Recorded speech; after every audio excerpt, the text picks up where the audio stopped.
Good afternoon, everybody, and welcome to this session under the caption, More Space for Women, but we're looking at gender mainstreaming in climate finance.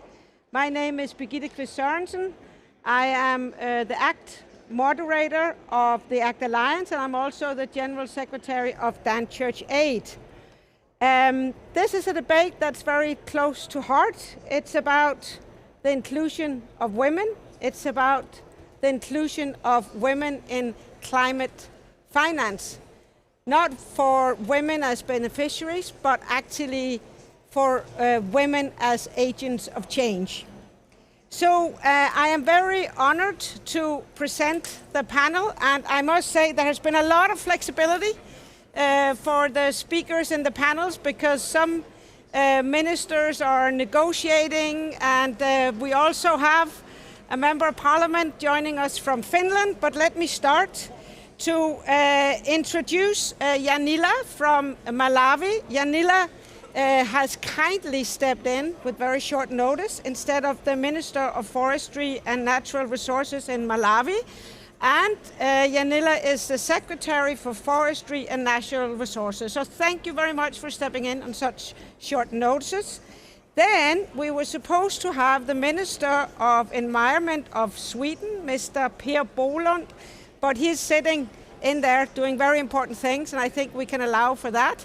But instead, he has sent, and we're very happy, Jennifer Unelius, who is the gender focal point in the Swedish government. And then with us from Finland, we have a member of the Finnish Parliament, Inka Hopsu. And I know there will also be people watching from Finland. So this is truly a hybrid event. Last but not least, we have Christopher Roy, who is working in Inka Consult. And you're going to talk about the report that the Nordic ACT members, which is Norwegian Church Aid, Church of Sweden, FELM, Finnish Church Aid and Dan Church Aid, we commissioned you to do a study on gender mainstreaming in climate finance. So I would like to invite you to sort of give us the main conclusions and recommendations, and then we will start the debate afterwards. So welcome everybody here in Glasgow, and welcome to all of you in Finland. Yes. Thank you. Thank you, Birgitte. Thank you everyone for joining as well. We can't hear it. Can't hear me? No, now we can hear you. Technical problems. So yeah, is that okay? Yeah. Thank you everyone for joining. It's great to be here. And yeah, also thank you to the Nordic ACT members for their support on doing this research. The research is designed to look at the efforts that the Nordic countries have put into gender mainstreaming in their climate finance in contribution towards the 100 billion goal, which I'm sure you've heard a lot about all of this this week. And there were two purposes really about this research. First of all, it's to look with a critical eye on a group of nations which are held up as champions of gender equality around the world, and to see if they're doing up to their billing. And then secondly, also to look at what lessons can we learn in the efforts they make in gender mainstreaming in their climate finance, and what lessons can we share with other public providers of climate finance. So we set up 3 research questions that we try to answer, and I'll take you through the key findings for each of the 3 research questions. My apologies in advance for the next slide. As always, you put a lot of work into making the right graph and editing it all right, but unfortunately Microsoft has had different ideas, so it looks quite awfully. So I'll try and describe what's going on, because apologies, it's not much you can decipher from this. But basically, the first research question was how much of the climate finance that provided by the Nordic nations of Denmark, Sweden, Finland, and Norway actually is stated to have a gender objective to it as well. So by no means at this point am I saying that this is the percentage of finance which has gender transformative actions involved in the programs that they fund, but more that this is something reported by the donor governments as having elements of gender involved in it. So I'll try and describe the graph now. The key messages here is Sweden is at the top of the graph. It varies massively between the 4 different countries. Sweden's at the top of the graph, and the final year of data that we have available in 2019, Sweden had 81% of its climate finance having elements of gender integrated into it as well. Norway, on the other end of the scale at the bottom, had 16% of its climate finance with gender elements in it in the year of 2019, and Denmark and Finland were somewhere in between, dipping just below 50% in the final year after some better years slightly before, where they were moving up towards 70 and 80%. Yeah, and there's also the average among the 4 nations, which is about 50% over all of them. To give you a reference point, so we had 81% here, we had 16% down here, and about 50% for the other 2. Oxfam calculated that across all public providers of climate finance, the average is 36%. So I'll leave you to work out how well each of the individual countries are doing compared to that. And one other thing I would say, just to point out to you, is 2014 is the year when Sweden adopted its feminist foreign policy. And I don't know if you can see the line there very well, but beforehand it's much lower than it was afterwards, is all I'll say. So, moving on to the second research question, we're really asking what are the characteristics of the programs which have gender elements to them, and what are the characteristics of the programs that don't have gender elements to them? And one of the biggest findings we found was that mitigation across all of the different countries, mitigation projects have lower amounts of gender integration than adaptation projects. It's about 10% lower in Denmark, Finland, and Sweden, and in Norway it's 38% lower across a 8-year period, of research. So really, these countries are struggling to get gender integrated into their mitigation projects relative to their adaptation projects. Another finding on the type of projects which are succeeding in getting gender mainstreamed, there's much more success in those projects which are getting channeled through civil society organizations and NGOs in comparison to those which are channeled through public sector, multilaterals, and also private sector. So CSOs and NGOs doing much better. I'll move on to the third research question, and at this point I'd really like to say thank you to my research team, the research team that we worked really well together, but this is up to my colleagues Sanifa Bisan, Verena Nitschke and Lisa Rienberg, who really put in a lot of work to answer this question. They assessed a lot of projects and policy documents in order to try and answer this question.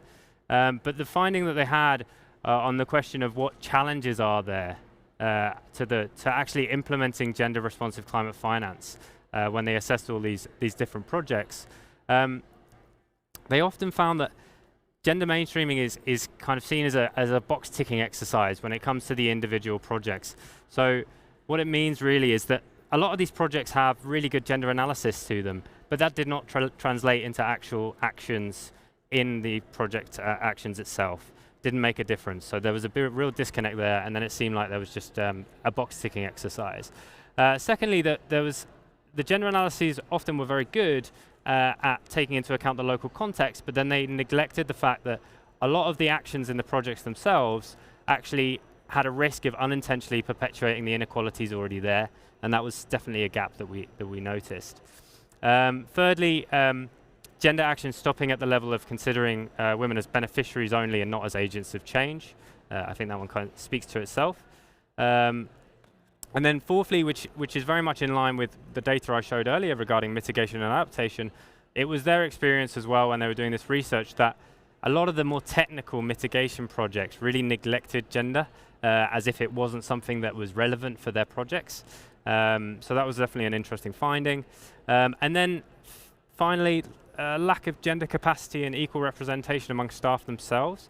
And this is such an important point when we think about gender not being this kind of one-size-fits-all for all different projects that get implemented, but really more about whether the individual staffing have the capacity to make sure that gender inequalities are taken into account in the finance programming. I'll finish off and leave you with kind of a summary of the key recommendations that we came out with the report. And the first one was really that there's kind of a bit of a low-hanging fruit option for a lot of countries here, which is to actually report their efforts on gender mainstreaming in climate finance, do it to the UN, for example, in biennial reports. We applaud Sweden for doing this at the aggregate level, but we'd really like to see this at the project level, to actually to say whether these different projects are gender responsive or not. Secondly, include gender as part of climate finance goals. Raising ambition on climate finance is obviously something that has been talked about over and over again in the last couple of weeks. But our message here is really that there's no reason that gender can't also be a part in raising their goals.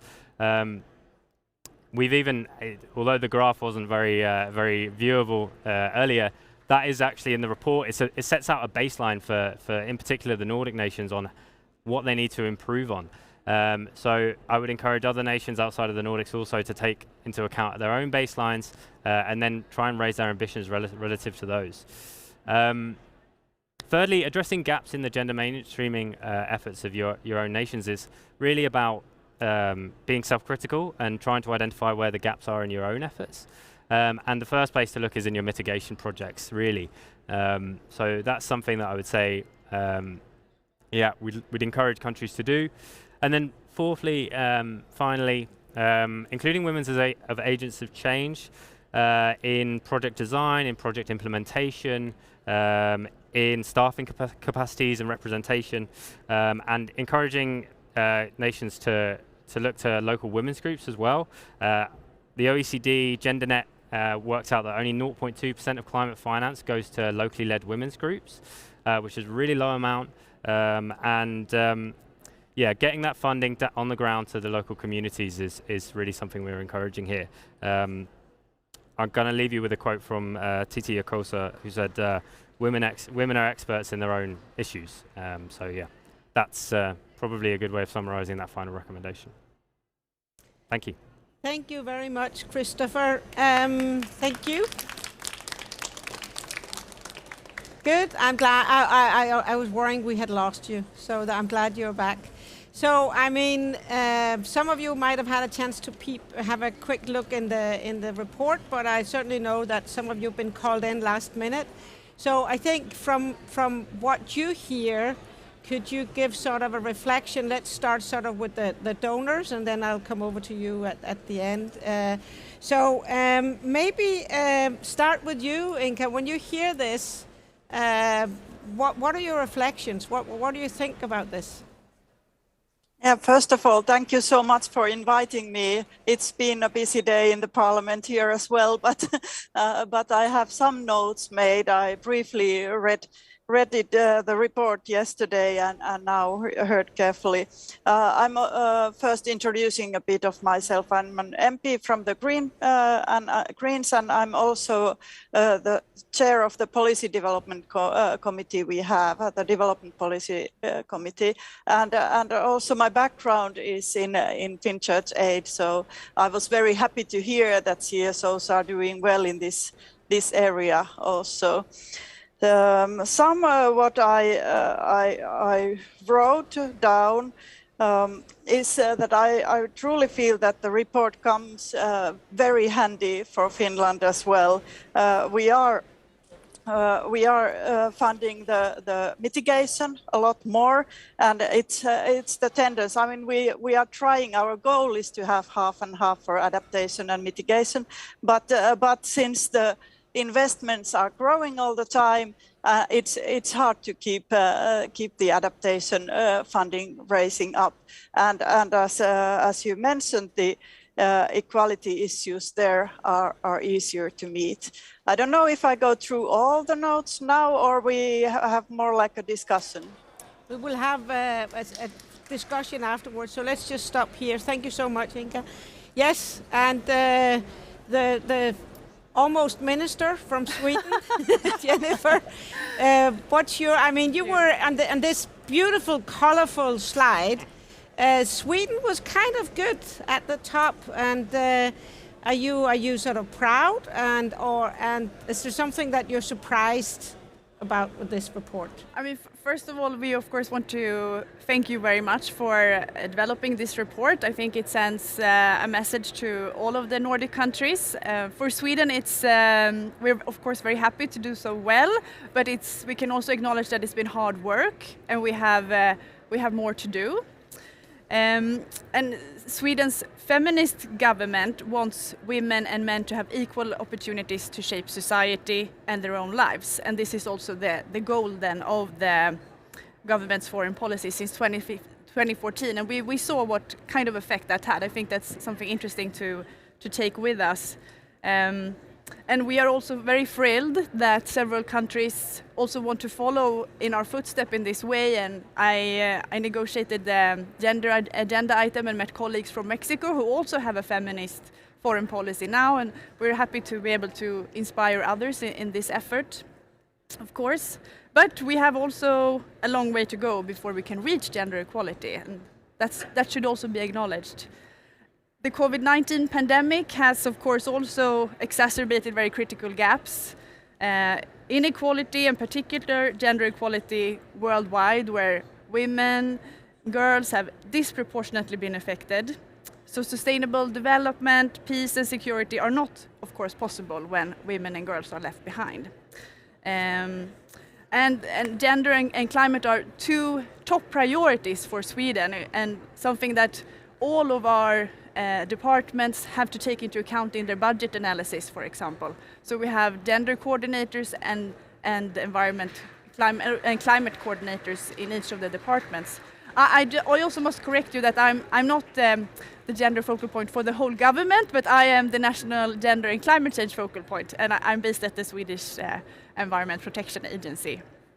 And as your report points out, gender equality is a strong criteria in Sweden, and it was a part of our, or 87% in 2019 is the number we got from the agency, and 79% in 2020, part of the, climate-related international development aid. So we're very happy about that. Yes, maybe I should stop there, not to take time. I have much more to say, and maybe if I can squeeze in a quote from, I don't know if you were listening to the Gender Day and the high-level panel there on gender and climate change, but I think it was very well put by our Minister of International Cooperation, Per Olsson Frid, who said that women are not the polluters of the world, yet they carry the consequences of climate change on their shoulders. And if we don't take the perspectives of women into account, we will lose a lot of the important keys for how to achieve sustainable development. So the feminist, have a feminist approach is really the smart approach. Okay, and I'll stop there, but I have much more to come in on. Thank you. Yeah. Okay. Oh, well, thank you very much, and thank you for the quote as well. So, Jan, sorry, yeah, I should allow for applause. So sorry, I'm just rushing. Yes. For our next sort of reflector, Janila, you've been listening to this. I mean, the Nordic countries, we kind of pride ourselves in being sort of gender trailblazers. And then when you look at the climate finance and you see the findings, are you surprised? What is your thinking? You come from Malawi, that is actually experienced a lot of the effects of climate change, floodings, droughts, so what are your reflections when you heard some of these findings from the report? Thank you very much, and thank you for inviting Malawi to be part of this. It's one of the countries that is working hard on gender issues. But of course, just as we are here, I'm looking at the group and I'm like, are we singing to a converted choir? Because it seems like when you look at it, it's only 10% of the men who are here. So it tells you how things are. In Malawi, obviously, we always look up to the Nordic countries because we feel that they are doing well, better than us. We are being pushed that 30% of, even in parliament, we should have women. But on the other hand, I always, just to give you my own experience, because I'm like the head of, apart from the minister, the second one, it's me, and the directors are all women. So I'm always collected that, where are the men? So, but I get really surprised because I thought maybe the Nordic countries would be doing better than us. But on the other hand, I'm also not surprised because even in our country, in terms of financing, we have problems to finance the climate change programs of women, especially because all the climate-related problems are related to things that women use, cooking and the like. But this has been a surprise, and my plea is that in terms of gender analysis, we cannot just be analyzing the situation. We need to act. We need to provide climate finance, and not only for adaptation, but also for mitigation. And it's not only the Nordic countries. I'm sure most of the African countries are experiencing the same. So I cannot pat myself on the back because the senior officers in the ministry are women. But on the other hand, we have made policies, we have developed a climate investment plan, but we are not getting any funding. It tells you that, yes, we've done a good work, we've got the documents, but we are not acting. It's the same here, no action. The analysis is there. Thank you. I'll speak later. Thank you. Thank you very much, Janila. Yeah, I mean, we could also talk about what's going on in there, the final piece of negotiations on loss and damage and so forth, but we'll stick to the women right here. I was just thinking, I mean, you all sort of had a round on reflections, but if you were to look at the key messages from a Finnish perspective, what is it that you want to push on this agenda? Because there is a lot of words, and then when we look at reality, we're looking at like on mitigation, it's technical, but mitigation is also money. Mitigation is where the big money is. And that is very interesting that there's so little women participation in the decision-making processes. So what's your thinking? What is your take? You said you had a busy day in Parliament. So if you're going to take something into Parliament, what would that be? Oh, maybe I go a few steps back and explain a bit of the situation of the development funding in Finland. The last government really did huge funding cuts to development aid and development cooperation, 40% in total. And without any transition period. So this maybe explains a bit, but still congratulations, Sweden. We always are very eager to look your example and follow you. And I think we really one thing to take back to the parliament is that we need a gender focal point for climate issues as well. And despite the long-term efforts, the Development Policy Committee, which I'm chair, considers that overall picture of the past government term was really rather inconsistent. The Policy Committee has also considered it highly necessary that the situation and rights of women and girls are made one of the priorities of the development policy. This, however, should be approached from the broader perspective of human rights. This is what the government plan states, that the whole foreign policy is human rights based. Equality, eliminating multiple discrimination, and Finland should also clarify objectives concerning the rights of the girls and draw up detailed guidelines for this. So plenty to do for us. And this should go as well as looking the funding and the staff resources and the number of women there. Our goal is to have gender issues as a cross-cutting issues or happening in our funding in 85% of the programs and projects. Number is 60 at the moment, so we have plenty to do. And both gender and climate issues are at the moment kind of two ways. They are a twin track approach in Finland. They are priorities as well as cross-cutting goals. But the situation, as I said, is not yet ideal, and the position to share best practices we are not yet there. So I'm really happy to hear the examples from other Nordic countries and from Sweden, and we try to be humble learners. What else? I think we need, and this report also, if I may say this, makes a great momentum for us to discuss and then to develop better measures, policy guidelines and dialogue, and eventually, hopefully, better results as well. Thank you very much. Jennifer, I'm going to ask you, because it all looks so good. But it also said the report, it's also a tick box exercise. And then when you have climate finance and you approve big budgets, it says, 3,000 women will benefit from this. But then we're back to this issue of women benefiting, women being the passive beneficiaries. So how do you address that in Swedish policy whenever you have climate finances? That's not a tick box exercise, but it's actually about women at all levels, and they're not the passive beneficiaries.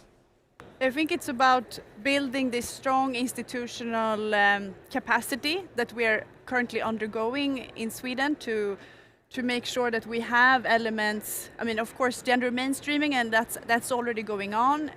Establishing the Gender Equality Agency that can support the government, but also I've been part of this gender, it's GIM-projektet, sorry for jumping to it, but to Swedish, but to have equality in agencies and universities, where the Gender Equality Agency support different climate agencies. Now, last year it was the Swedish Environmental Protection Agency where I work, but also the Agency for Energy, and there you look at the internal work that we do and how can that be gender mainstream. So that's, I think, very interesting things that will come out of it, and that's regarding mitigation as well, to make sure that our climate action plan, the next time it's around, it's more gender mainstream, for example, something we're going to look at. Also who gets the grants from the Swedish Protection Agency. We're the second biggest agency who funds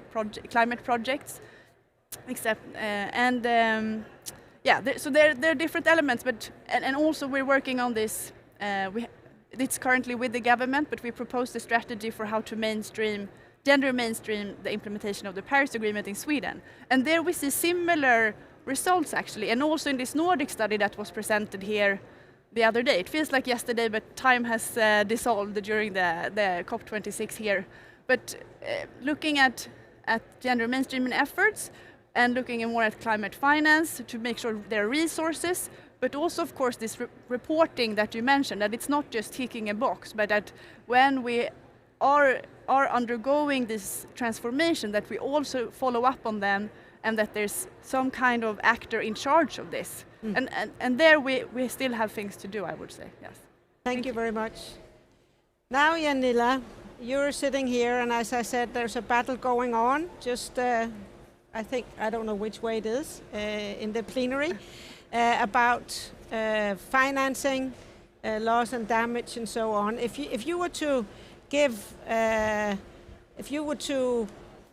comment on what would be your ask about, except that the rich countries should live up to their obligations, but what would your ask be to, now you have two representing the government and one listening in that can tell the Danish government on including women in a more serious way whenever we're talking about climate finance? What would your ask be? What should we do? How to go about it?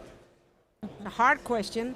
Very hard, very hard. I'm actually thinking How do I address that question? I think one thing that I just want to mention, going back to what the representative from Sweden has said, it's not about just ticking. I'm always relating to my own situation because we have tried as much as possible to integrate in the policies gender issues. But in terms of interpretation, as to whether it really happens, it's very difficult. But I'll give you maybe a lesson that we can learn through the HIV programs in Malawi. We also had problems in terms of we mainstreamed them, but in reality, in the different ministries, it was difficult to incorporate issues of HIV. So what the government did was they decided that a certain percentage in each ministry should be used for HIV. So maybe the way to go is, yes, we have the policies, yes, we have the strategies, but the strategies are just for us to look good that we are doing things. Then how, and I know that it's probably difficult because even with climate change in our countries, we are having problems. There is not a certain percentage that is being used for climate change in particular. Probably I don't know how, but I'm thinking of the Nordic countries, can they put a certain percentage in each project that should go to mitigation and should relate to addressing issues of climate change related to women?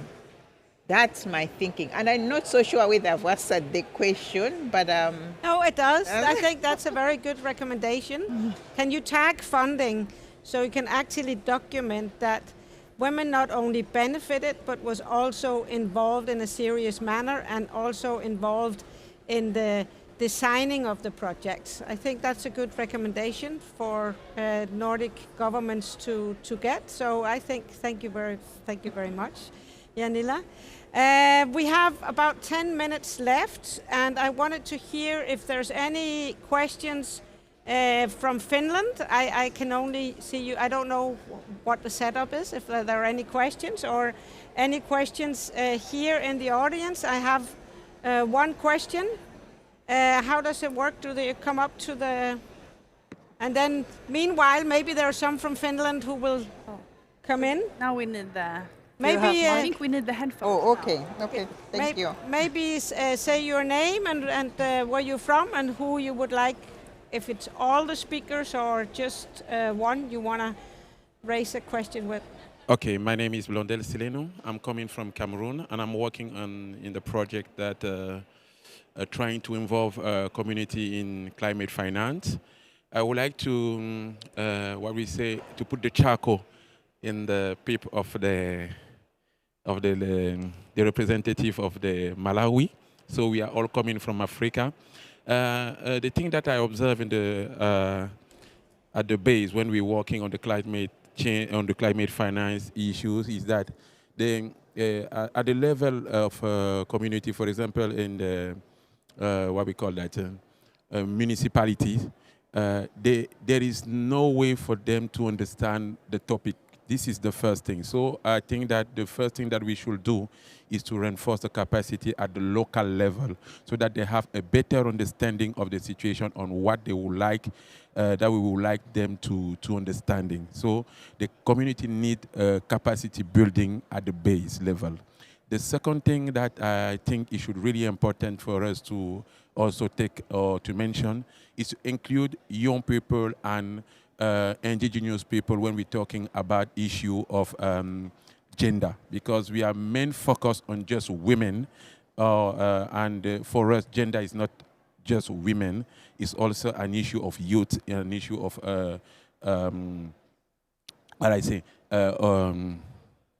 communities. So it's just to put something inside the basket and tell that this is the way that we think. Also, I would like also to mention that young people sometimes at the university need to be empowered, because it's a new thematic for us in Africa.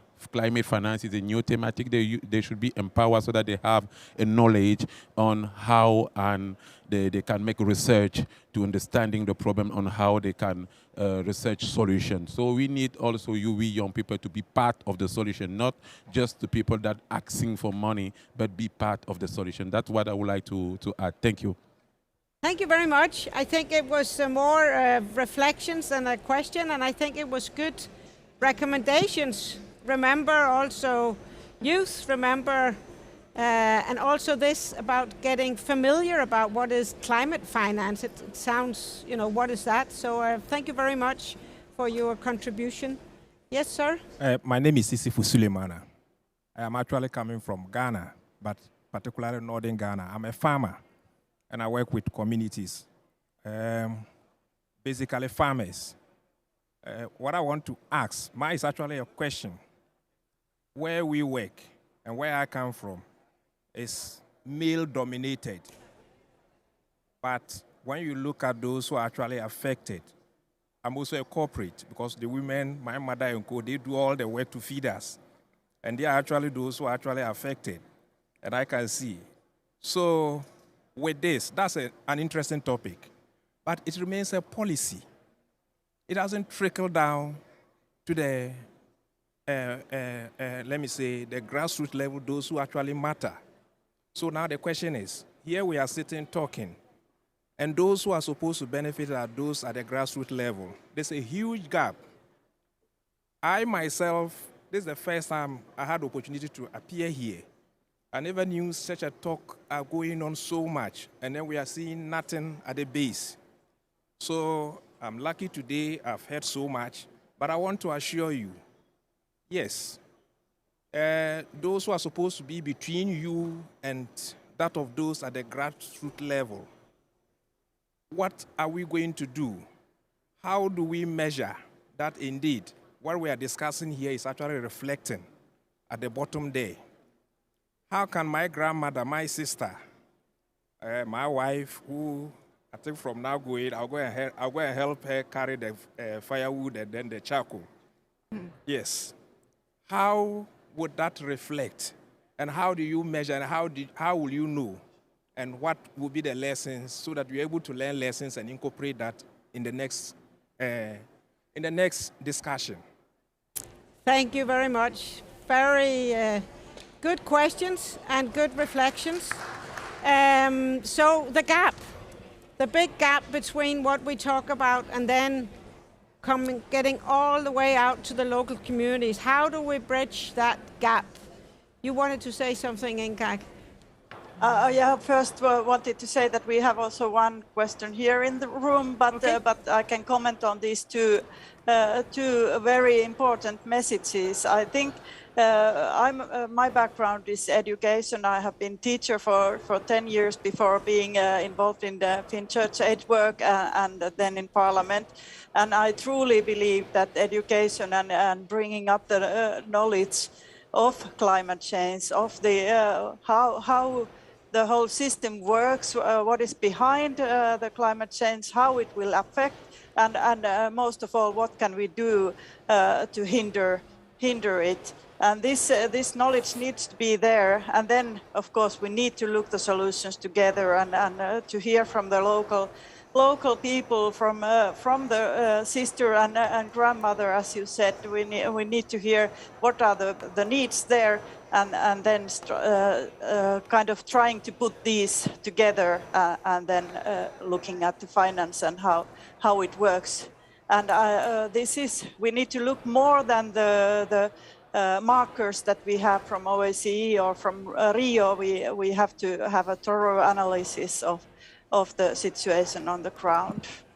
Thank you. A short comment, and then we take the final questions from Helsinki. Any short comments? Yeah? Janila? And I want to agree with the comments made by colleague from Cameroon and also Ghana, because I think we need to create more green jobs for the youth, but not only for the youth. As I indicated, climate change also affects more women. So we need to create green jobs for the women, for the youth, and for the vulnerable people. I just want to give you examples where most of the cities in Africa have problems with waste. We need to change waste into wealth. How do we change waste into wealth?